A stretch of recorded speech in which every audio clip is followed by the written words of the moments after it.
एक दिल दहला देने वाली हॉरर स्टोरी। बिना घबराए बेल आइकॉन प्रेस करना ना भूलें।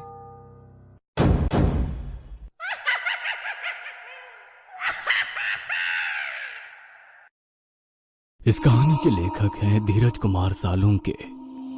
वो सब तो ठीक है, लेकिन अब हम इस छलावे से बाहर कैसे निकले? ड्राइवर ने पूछा। इस पर श्याम ने कहा, अब केवल एक ही उपाय है, लेकिन इसमें खून बहने के चांसेस है। हाँ, क्या है वो उपाय?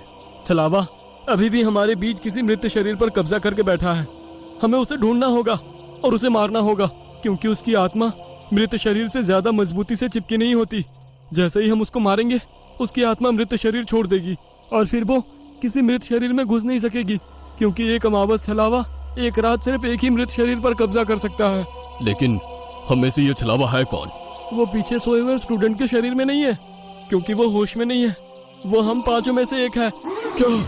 लेकिन हम सब तो जिंदा हैं। नहीं, हम में से एक पहले ही मर चुका है। उसे छलावे ने मार डाला है और उसके शरीर पर कब्जा कर लिया है। कब्जे के बाद मृत शरीर बिल्कुल एक जिंदा आदमी लगता है, क्योंकि छलावा अपने ताकत से जिंदा इंसान की नकल करता है। लेकिन वो है कौन? वैसे श्याम गंभीर हो गया और उसने श्रीकांत की ओर देखा। बस अभी भी जंगल के रास्ते चल रही थी। ड्राइवर बस चलाते चलाते पीछे हो रही बातचीत सुन रहा था, क्योंकि उसे पता था कि अगर बस रुकी तो छलावा उसे निगल जाएगा।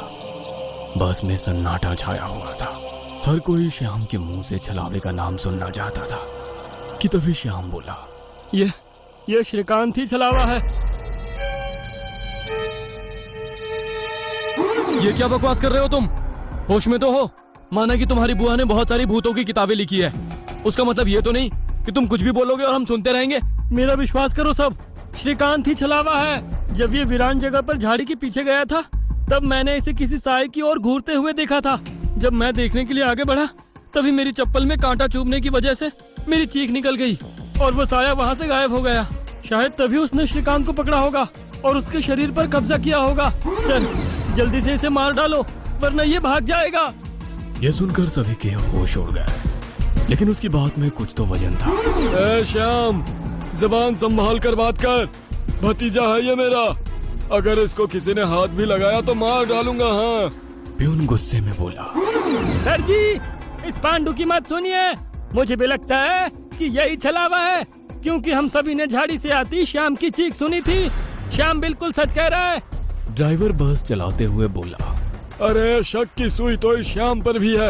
यह भी तो झाड़ी के पीछे गया था और दिखाई नहीं दे रहा था। ऊपर से यह विकास हम दोनों की नजर से दूर था। शायद इसे ही छलावे ने बस के नीचे खींच लिया और वहीं मार डाला।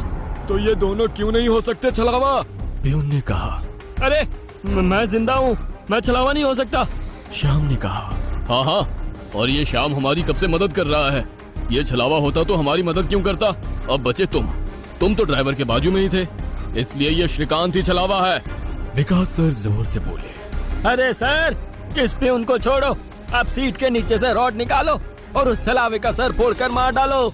ड्राइवर बस चलाते हुए बोला। यह सुनकर श्रीकांत डर के मारे प्यून के पीछे छिप गया। विकास सर ने सीट के नीचे से लोहे की रॉड निकाली। प्यून ने उन्हें रोकने की कोशिश की, लेकिन विकास सर ने उन्हें धक्का मारा और रॉड श्रीकांत के सर पर मारी।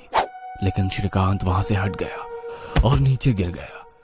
वो रॉड से दूसरा हमला करते कि तभी प्यून ने पीछे से रॉड पकड़ी और विकास सर के हाथों से रॉड खींचकर उन्हें खिड़की पर धकेल दिया और उनके सर में रॉड दे मारा। विकास सर हाथों से सिर पकड़कर वहीं तड़पते रह गए। उनके सर से खून निकल रहा था और कुछ ही देर में उन्होंने अपना दम तोड़ दिया। ये देख श्याम चिल्लाया, विजय मामा, जल्दी से पीछे आइए, इन दोनों ने विकास सर को मार डाला। यह सुनकर ड्राइवर ने बस बीच जंगल में रोक दी और वो पीछे भागते हुए आया। उसने प्यून के हाथों से रॉड छीना और उसे धक्का दे दिया। तुम नहीं सुनोगे, इसलिए पहले मुझे तुम्हें ही मारना होगा। ड्राइवर गुस्से में प्यून से बोला और वो प्यून के सर पर रॉड से हमला करता कि इससे पहले ही प्यून ने कांच का नुकीला टुकड़ा तोड़कर ड्राइवर के पेट में घोंप दिया। ड्राइवर जोर से चिल्लाया और नीचे गिर गया कि तभी बस के बाहर से भीड़ की आवाज सुनाई देने लगी। रास्ते के बीचों बीच बस लगाई है इन्होंने। कोई तेजी से चलती गाड़ी इस बस से टकराई तो क्या होगा? बाहर निकालो इन लोगों को और सजा दो इन्हें, सजा दो। बस के बाहर से आवाज आई और बस पे पथराव होने लगा। पियून आगे की तरफ भागते हुए गया तो देखा कि 5-6 लोग बस पर पथराव कर रहे हैं। लोग गुस्से से चिल्लाने लगे, बाहर निकलो बुज़दिलो! अंदर क्यों छुप कर बैठे हो? अरे क्या हुआ भाइयों, आप ऐसा क्यों कह रहे हो? पियून चीख चीख कर उनसे पूछ रहा था, लेकिन कोई भी उसकी तरफ ध्यान नहीं दे रहा था। तभी श्याम श्रीकांत से बोला, ये लोग सिर्फ छलावा है। हम जंगल में रुके हुए हैं, इसलिए हम मुसीबत में पड़ चुके हैं। विकास सर और ड्राइवर दोनों मर चुके हैं, फिर भी हम छलावे से बाहर नहीं निकले। इसका मतलब छलावा अभी भी हमारे बीच में है और वो छलावा तुम्हारा मामा है। ये सुनकर श्रीकांत की आंखें फटी की फटी रह गईं। नहीं नहीं, ऐसा नहीं हो सकता। अरे ऐसा ही है श्रीकांत, तुमने देखा कि किस तरह से तुम्हारे मामा ने विकास सर और ड्राइवर की जान ली। वो उन्हें सिर्फ घायल भी तो कर सकता था, लेकिन नहीं, उसने उनकी जान ली। अब तो अपने मामा प्रेम से बाहर आओ श्रीकांत, और देखो उस आदमी को, वो तुम्हारा मामा नहीं छलावा है। यह सुनकर श्रीकांत सोच में पड़ गया। श्रीकांत, लोग अभी बस के कांच तोड़कर अंदर आ जाएंगे और हमारी जान ले लेंगे। इससे पहले हमें यहाँ से निकलना होगा। मैं बस को यहाँ से निकालता हूँ और तुम इस छलावे को पीछे बुलाकर इस कांच के टुकड़े से घोंप दो। छलावा मर जाएगा और हमारी जान बच जाएगी। श्याम बोला और ड्राइविंग सीट की तरफ निकल पड़ा। लेकिन तुम्हें ड्राइविंग आती है क्या? अरे मेरे मामा की ट्रैवल एजेंसी है, इसलिए मैं बस पहले ही चलाना जानता हूँ, उसने कहा और ड्राइविंग सीट पर जा बैठा। उसने बस चालू की और बस चलाने लगा। पियून पीछे श्रीकांत के पास जा पहुंचा। श्याम बहुत ही मन लगाकर बस को भगा रहा था कि तभी उसे पियून की चीख सुनाई दी। उसने मिरर में देखा तो पियून गले में हाथ लगा के नीचे गिर गया। श्रीकांत के हाथ में खून से सना कांच का टुकड़ा था। उसने अपने ही मामा को गला काट कर मार डाला था। श्रीकांत श्याम के पास आया। श्याम ने बस रोक दी। मैंने छलावे को मार डाला। ये सुनकर श्याम जोर जोर से हंसने लगा और उसकी आंखें लाल हो गई और वो डरावनी आवाज में बोला, लेकिन छलावा तो मैं हूँ। यह सुनकर श्रीकांत के तो होश उड़ गए। अरे चौंक क्यों रहे हो?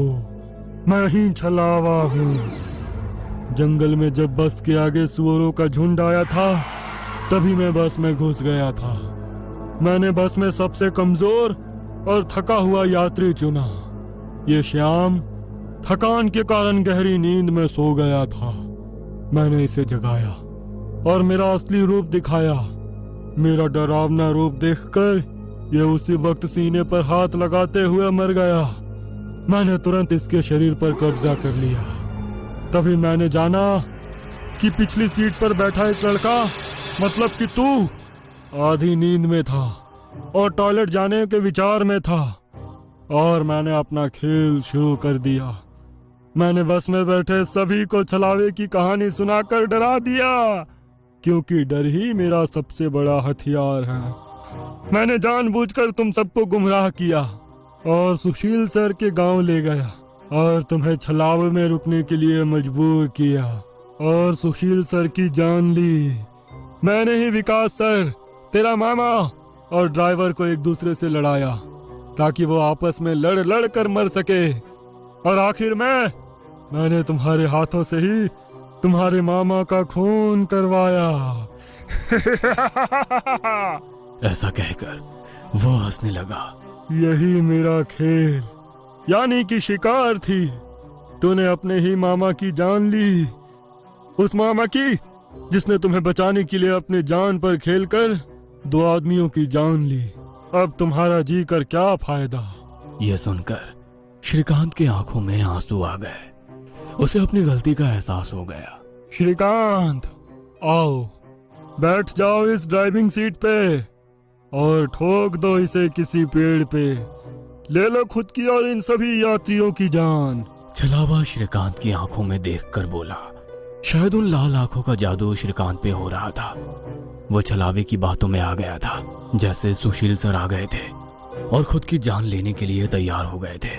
शायद श्रीकांत को अपने किए का पछतावा हो रहा था और वो छलावे की बात मानने वाला था कि तभी श्रीकांत ने अपने आंसू पूछे और वो जोर से चिल्लाया, मामा! छलावे को पीछे पैरों की आहट सुनाई दी और उसने मुड़कर देखा कि तभी पियून ने लोहे का रॉड छलावे के सर पे दे मारा और उसके सर पर 4-5 बार हमला कर उसका सर कुचल दिया। तुम्हें क्या लगा खेल केवल तुम ही खेल सकते हो? अरे मैंने तो तुम्हें तभी पकड़ लिया था जब तुम विकास सर और ड्राइवर की मौत देखकर मुस्कुरा रहे थे। तुम अपनी खुशी छुपा नहीं पाए। तब मेरे दिमाग में तुम्हारी बातें आई। जानबूझकर तुमने हमें गुमराह करके छलावे में रोका और तुम्हारी वजह से सुशील सर की जान गई। तुमने मुझ पर ही छलावा होने का इल्जाम लगाया, हाँ, और मेरे मामा विकास सर और ड्राइवर के बीच आग लगा दी। और बाद में तुमने मुझे ही मेरे मामा को मारने के लिए कहा। और हद तो तब हो गई जब तुमने कहा कि तुम्हारे मामा की ट्रैवल एजेंसी है, जबकि श्याम का मामा तो हमारे कॉलेज के बाहर गोलगप्पे का ठेला लगाता है। श्रीकांत ने अपने मामा के हाथों से लोहे की रॉड ली और छलावे से बोला, अब तुम चैन से शिकार करने के लिए अगले अमावस की रात का इंतजार करो, क्योंकि आज तुम खुद शिकार हो गए हो। और ऐसा कहकर उसने एक रॉड का वार उसके कुचले सर पे कर दिया और उसके शरीर से छलावा काले धुएं के रूप में बाहर निकला और बस के बाहर निकल गया। और जैसे ही छलावा बस से बाहर निकल गया, सभी स्टूडेंट्स नींद से बाहर आ गए। आज पहली बार कोई अमावस छलावा किसी यात्री से हारा हुआ था। बस के ऊपर हवा में उड़ता हुआ छलावा दर्द से तड़पने लगा और चिल्लाते हुए हवा में बिखर गया। उस छलावे को अपनी योनि से मुक्ति मिल गई, क्योंकि ये सृष्टि का नियम है कि जब भी कोई छलावा इंसान से हारता है, उसका अंत हो जाता है और उसे मुक्ति मिल जाती है।